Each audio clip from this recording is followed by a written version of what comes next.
नमस्कार सर्वांना, श्री स्वामी समर्थ. तुमचं सर्वांचं आपल्या चॅनलमध्ये खूप खूप मनापासून स्वागत आहे. आजचा दिवस तुम्हाला खूप छान आनंदाचा जाऊ दे ही स्वामींची चरणी प्रार्थना करते आणि आजच्या व्हिडिओला सुरुवात करते. बघा, आजच्या व्हिडिओमध्ये आपण संध्याकाळच्या वेळी कोणकोणत्या सेवा केल्या पाहिजेत किंवा संध्याकाळच्या वेळी म्हणजे दिवे लागण्याच्या वेळी घरामध्ये आपलं वातावरण कसं असलं पाहिजे, घरामध्ये महिलांनी कोणत्या सेवा केल्या पाहिजेत याबद्दलचीच माहिती आपण बघणार आहोत.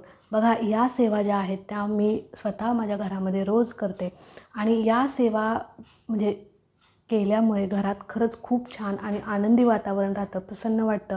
अगदी बघा, कधीकधी असं होतं ना की एखाद्या घरात आपण जातो आणि खूप आपल्याला भारी वाटतं. म्हणजे अचानकच आपण जातो, पण त्या घरातून आपण काहीतरी कामानिमित्त जातो, पण त्या घरात गेल्या गेल्या आपल्याला इतकं भारी वाटतं, इतकं फ्रेश वाटतं की त्या घरातून आपल्याला बाहेर पडू वाटत नाही.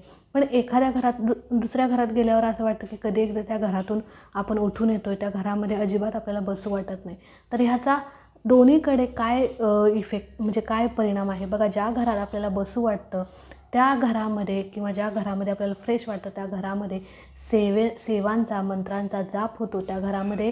आणि ज्या घरामध्ये सेवा होतात, मंत्र जाप होतो, त्या घरामध्ये एक पॉझिटिव्ह एनर्जी असते, एक दिव्य शक्तीचा वास त्या घरामध्ये असते आणि म्हणून त्या घरामध्ये आपल्याला प्रसन्न वाटतं किंवा छान बसू वाटतं, तिथे वेळ घालवावा असं वाटत असतो. पण जिथे ज्या घरामध्ये आपल्याला बसू वाटत नाही त्या घरामध्ये कुठेतरी सेवा कमी पडत असतात, त्या घरामध्ये पूजा कमी होते, त्या घरामध्ये मंत्रांचा स्तोत्रांचा जप कमी होत असतो आणि म्हणून त्या घरामध्ये अगदी अशांतता असते, भकास वाटत असतं. तर बघा, आपलं घर नेहमी प्रसन्न राहावं, आनंदी राहावं, घरामध्ये एक पॉझिटिव्ह एनर्जी सकारात्मकता टिकून राहावी यासाठी अर्थात आपण या महिलांनीच ह्या सेवा सगळ्या केल्या पाहिजेत, या गोष्टी केल्या पाहिजेत. पुरुषांना तर काही या गोष्टी जमणार नाहीत आणि ते करणार पण नाहीत, कारण त्यांना बरीच इतर पण कामं असतात. पण ह्या गोष्टी ज्या आहेत त्या आपण महिलांनीच केल्या पाहिजेत. तर अशा कोणत्या सेवा आहेत बघा. ह्या सेवा म्हणण्यापेक्षा ही छोटी छोटी कामं आहेत जी कामं केल्याने आपलं घर एकदम पॉझिटिव्हिटीने भरून जाईल, अगदी प्रसन्न आपल्या घरामध्ये वाटेल. तर ही कामं कधी करायची, तर अगदी तिन्ही सांजेच्या वेळेला. बघा, तुम्हाला काय करायचं, जास्त काही नाही. बघा, आपण म्हणजे असं आपण म्हणत असतो की मलाच बऱ्याच कमेंट्स येतात की ताई, आमच्या घरामध्ये लक्ष्मी म्हणजे पैसा आम्ही खूप कष्ट करतो, घरातले सगळे राबतो, घरामध्ये महिन्याला पैसा येतो, पण आलेला पैसा घरात टिकत नाही किंवा पैसा आहे, सगळं व्यवस्थित आहे, पण घरामध्ये उगाचच वाद होतात, कटकट होते, भांडण होतं, कुणाशीच कुणाचं पटत नाही. आणि म्हणतो ना की सगळं व्यवस्थित असूनसुद्धा 2 वेळचं जेवण आपल्याला मिळूनसुद्धा ते जेवण आपल्याला घरामध्ये जेवू वाटत नाही. का तर त्या वादामुळे, त्या भांडणामुळे ते जेवण आपल्याला जेवू वाटत नाही. बघा, मग त्या केलेल्या कष्टाचा, त्या पैशाचा काय उपयोग? ज्या अर्थी आपण एवढं कष्ट करून आपण 2 वेळचं अन्न व्यवस्थित खात नसू आपल्याच घरामध्ये, तर केलेल्या कष्टाचं अजिबात चीज नाही, हे लक्षात घ्या.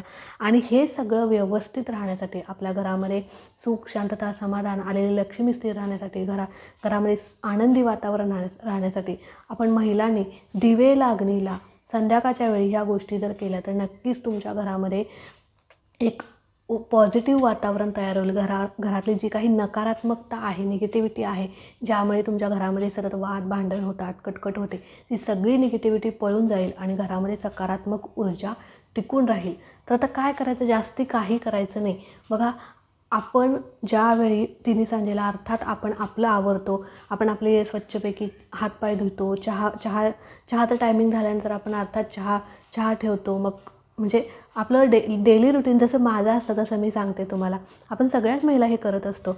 बघा, छानपैकी हातपाय स्वच्छ धुतो, केस विंचरतो. त्याचप्रमाणे आपलं घर देखील तिन्ही सांजेच्या वेळी, तिन्ही सांज होण्याआधी आपल्याला पहिल्यांदा स्वच्छ करायचं आहे.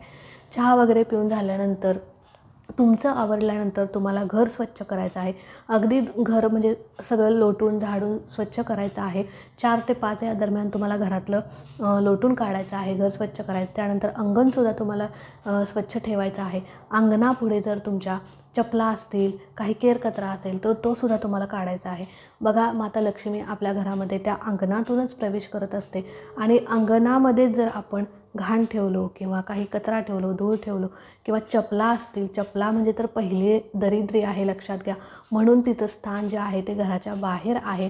अजिबात घरामध्ये आपण कधीही चपला आणत नाही. जर चुकून आपण एखाद्या वेळेस चपला आणलो तर पहिल्यांदा आपण बाहेर ठेवून होतो, का तर ती दरिद्री आहे.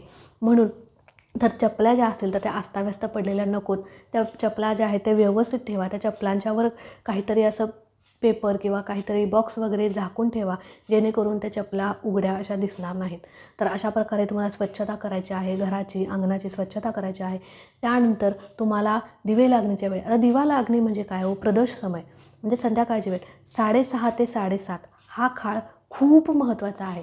बघा, आपल्या घरात सकारात्मकता टिकवून ठेवण्यासाठी हा 1 तास 1.5 तासाचा काळ आहे ना, अतिशय महत्त्वाचा आहे. ह्या तासामध्ये, या एका तासामध्ये 6:30 ते 7:30 या काळामध्ये माता लक्ष्मी जी आहे ते आपल्या घरामध्ये 3 वेळा प्रवेश करत असते. बघा, 24 तासामध्ये माता लक्ष्मी आपल्या घरामध्ये 7 वेळा प्रवेश करत असते, पण ह्या एका तासामध्ये ती 3 वेळा प्रवेश करत असते. आता म्हणून हा 1 तास जो आहे तो खूप महत्त्वाचा आहे. ज्यावेळी ती भ्रमण करत असते त्यावेळी ती बघत असते की कुठे स्वच्छता आहे, कुठे प्रसन्न वातावरण आहे, आणि त्याच घरामध्ये ती प्रवेश करत असते. म्हणून तुम्हाला काय करायचं, आपल्या घराची अंगणाची सोबत आपलेसुद्धा हात पाय स्वच्छ, केस विंचरायचे, छानपैकी नीटनेटकं राहायचं. म्हणजे घरातली लक्ष्मीसुद्धा छान असली, स्वच्छता असली किंवा अशी टवटवीत म्हणजे छान असली, फ्रेश असली की आपल्या घरातील माणसंसुद्धा बघा छान असतात. म्हणजे आपल्याला पण एक पॉझिटिव्ह एनर्जी येते.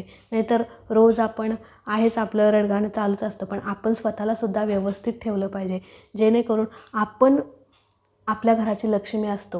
त्यामुळे आपणसुद्धा व्यवस्थित राहायचं आहे, केस वगैरे विंचरून छानपैकी मेकअप करून.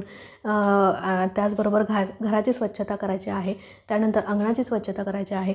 त्यानंतर तुम्हाला घरातले सगळे जे काही दिवे आहेत, म्हणजे जेवढं पण तुमचं घर आहे, 4 खोल्यांचा असो, 5 खोल्यांचा असो, तेवढं सगळ्या घरातले तुम्हाला दिवे जे आहेत किंवा लाईट्स ज्या आहेत त्या लावायच्या आहेत.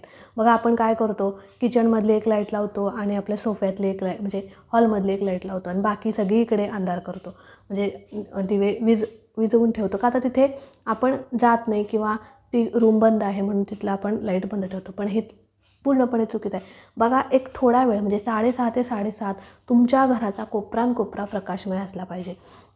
अगदी थोडा वेळ सगळे लाईट्स ऑन ठेवा. फक्त टॉयलेट आणि बाथरूम सोडून तुमच्या घरातला सगळा कोपरानकोपरा प्रकाशमय असला पाहिजे, याची काळजी घ्या. आता हे झालं. त्यानंतर तुमच्या घरामध्ये संध्याकाळच्या वेळी अजिबात झोपा काढायच्या नाहीत. मग कोणीही असो, तुम्ही स्वतः तर अजिबातच नाही, का तर तुम्ही स्वतः तुमच्या घराची लक्ष्मी आहात. आणि घरातली लक्ष्मी जर ती सांजेच्या वेळेला झोपायला लागली, झोपा काढायला लागली, तर ती माता लक्ष्मीसुद्धा तुमच्या घरामध्ये प्रवेश कधीही करणार नाही. पण इतर जी कोणी माणसं आहेत त्यांनासुद्धा तुम्ही झोपून देऊ नका. घरामध्ये अजिबात तिन्ही सांजेच्या वेळेला झोपायचं नाही, हे पूर्णपणे दरिद्रीचं लक्षण आहे. झोपा काढू नका. घरामध्ये तिन्ही सांजेच्या वेळेला बोटे मोडू नका. पायाची तिडी घालून अजिबात तिन्ही सांजेच्या वेळेला बसू नका. ही सगळी लक्षणं ज्या आहेत ती दरिद्रीची आहेत आणि ह्या सगळ्या चुका ज्या आहेत त्या तिन्ही सांजेच्या वेळेला आपल्याला टाळायच्या आहेत. आता सगळा कोपरा प्रकाशमय केल्यानंतर तुम्हाला तुळशीपाशी दिवा लावायचा आहे. शुद्ध गाईच्या तुपाचा दिवा लावला तर अतिशय उत्तम. दिवा लावायचा आहे. छानपैकी तिथे उभा राहून तुळशीला नमस्कार करायचा. नमस्कार केल्यानंतर ओम नमो भगवते वासुदेवाय नमः जो भगवान विष्णूंचा मंत्र आहे तो तुम्हाला 11 वेळा जप करायचा आहे. बघा, जिथे माता भगवान विष्णूंची सेवा होते तिथे माता लक्ष्मी आपोआपच त्या घरामध्ये प्रवेश करत असते. म्हणून ओम नमो भगवते वासुदेवाय नमः या मंत्राचा जप तुम्हाला 11 वेळा करायचा आहे. त्यानंतर तुम्हाला घरात यायचं आहे. घरामध्ये देवघरापुढे बसायचं आहे. अगदी थोडा वेळ लागतो, जास्त काही या गोष्टींना करावं लागत नाही. ना की तासभर बसावं लागतं, पारायण करावं लागतं, हे वाचावं ते वाचावं, काही नाही. अगदी छोट्या छोट्या गोष्टी आहेत ज्या आपण जाता जाता करू शकतो, पण ह्या छोट्या गोष्टी केल्याने आपल्या आयुष्यामध्ये खूप मोठे बदल घडतात, हे लक्षात घ्या. त्यानंतर तुम्हाला श्रीसुक्तमचं पठण करायचं आहे. घरामध्ये श्रीसुक्तम ही माता लक्ष्मीची अतिशय आवडती सेवा आहे. एकदा तरी श्रीसुक्तमचं पठण करा. त्यानंतर घरामध्ये हनुमान चालीसा लावून द्या, तारक मंत्र लावून द्या. घरामध्ये आरडाओरडा अजिबात करू नका. आरडाओरडा जिथे होतो तिथे माता लक्ष्मी कधीही नांदत नाही, हे लक्षात घ्या. म्हणून जेवढं शांत होईल तेवढं तुमच्या घरामध्ये तिन्ही सांजेच्या वेळेला वातावरण असलं पाहिजे. घरामध्ये श्रीसुक्तमचं पठण झाल्यानंतर घरामध्ये रोज धूप दीप अगरबत्ती लावा. बघा, घरामध्ये भीमसेनी कापूर जाळा. धूप दीप अगरबत्ती सगळ्या घरातून तुम्ही फिरवा. बघा, एक नवीन चैतन्य आणि खूप फ्रेश वाटेल तुम्हाला संध्याकाळच्या वेळी. आणि जिथे स्वच्छता असते, जिथे सुवास असतो, जिथे सुगंधी वातावरण असतं, तिथं माता लक्ष्मी खरंच प्रवेश करते. आणि या गोष्टी जर तुम्ही रोज कराल तर नक्कीच माता लक्ष्मी तुमच्या घरातून कधीही हलणार नाही किंवा स्थिर राहील, यात काही शंका नाही. तर अगदी छोट्या छोट्या गोष्टी आहेत, त्यामुळे ह्या गोष्टी रोज करा. अगदी हा उपाय म्हणजे ह्या उपाय म्हणण्यापेक्षा ही आपण रोजची कामं आहेत जी आपण केली पाहिजेत. बऱ्याच महिला आहेत ह्या सगळ्या गोष्टी करायला, अगदी संध्याकाळचा दिवासुद्धा काही ठिकाणी लागत नाही देवघरामध्ये, पण हे पूर्णपणे चुकीचं आहे. बघा, ज्या घरामध्ये देवांच्या सेवा होतात, मंत्र जाप होतो, तुम्ही रोज संध्याकाळी तुमच्या गुरूंचा जप करा. स्वामींचाच करा असं मी म्हणत नाही, जे तुमचे गुरु आहेत त्यांचा जप करा. एक दिव्य शक्ती किंवा पॉझिटिव्ह एनर्जी तुमच्या घरामध्ये टिकून राहील. तो जप जो आहे तो मोठ्याने करा, जेणेकरून त्याच्या लहरी ज्या आहेत त्या घरामध्ये पसरतील आणि एक म्हणतो ना की पॉझिटिव्ह एनर्जी तुमच्या घरामध्ये टिकून राहील. तर या छोट्या छोट्या गोष्टी नक्की करा आणि अनुभव घेऊन बघा. खूप सुंदर अनुभव येतील, वाद तंटे सगळं मिटतील आणि सुखी समाधान तुमचा परिवार होईल. तर आजचा व्हिडिओ इथेच एंड करते. आवडला असेल तर नक्कीच लाईक शेअर सबस्क्राईब करा. भेटूया अशाच एका नवीन व्हिडिओसोबत, नवीन सेवेसोबत. तोपर्यंत खुश राहा, आनंदी राहा आणि सगळ्यात महत्त्वाचं स्वामींची सेवा करत राहा. श्री स्वामी समर्थ.